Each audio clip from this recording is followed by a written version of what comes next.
केवळ फडणवीस साहेबांना जबाबदार धरून त्यांना त्यांच्यावर लक्ष केंद्रित करण्यापेक्षा मला वाटतं मी म्हटल्याप्रमाणे त्यांचीच भूमिका सकारात्मक म्हणून मला आपण इथपर्यंत आलो आहे आरक्षणामध्ये. त्यामुळे पाटलांनी हा विचार करण्याचं कारण नाही की त्यांच्या उष्मघातानं काही त्यांनी जे वक्तव्य केलं आहे आम्ही होऊ देणार नाही. त्यांची गरज समाजाला या सगळ्या लढ्यामध्ये त्यांनी जे नेतृत्व केलं त्यांच्याबद्दल आम्हाला आदर आहे. म्हणून मी त्यांच्याशी बोलताना या सगळ्या त्यांच्या गैरसमजुतीतून त्यांनी केलं काही वक्तव्य असेल त्याच्यावर निश्चितपणे मी समाधान केलं. या संपूर्ण गोष्टी त्यांना सांगून तुम्ही यांना उद्या आंदोलन थांबवण्याची विनंती करणार. हो, मी अगोदरच केली, आपल्या माध्यमातून आजही केली की एक एक पाऊल आपण पुढे टाकतोय. त्यांनी आंदोलनाची भूमिका जी घेतलेली आहे ती त्यांनी ती सोडून द्यावी, आंदोलन स्थगित करावं अशी त्यांना विनंती आपल्या माध्यमातून करतोय.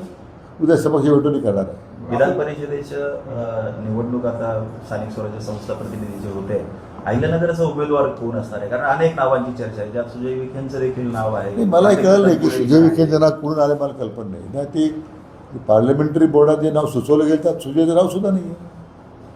हे काय विनाकारण असे मुक्त फळका लोक उधळतात, मला कल्पना नाही. डॉक्टर सुजय विखेंना काय म्हणजे लक्ष करण्याचा प्रयत्न करतात याचं मला काही कारण समजलं नाही. त्याने अर्ज केलेला नाही. पार्लमेंटरी बोर्डामध्ये तिन्ही जिल्हाध्यक्षाचे नाव कळवण्यात आले होते आणि मला वाटतं एक प्राजक्त तनपुरेचं नाव शिफारस करण्यात आले होते. आता तो निर्णय दिल्लीमध्ये पक्षीय श्रेष्ठतेमध्ये घेणार आहे, कोण उमेदवार असणार आहे. बहुतेक आज किंवा उद्या उमेदवार जाहीर होईल.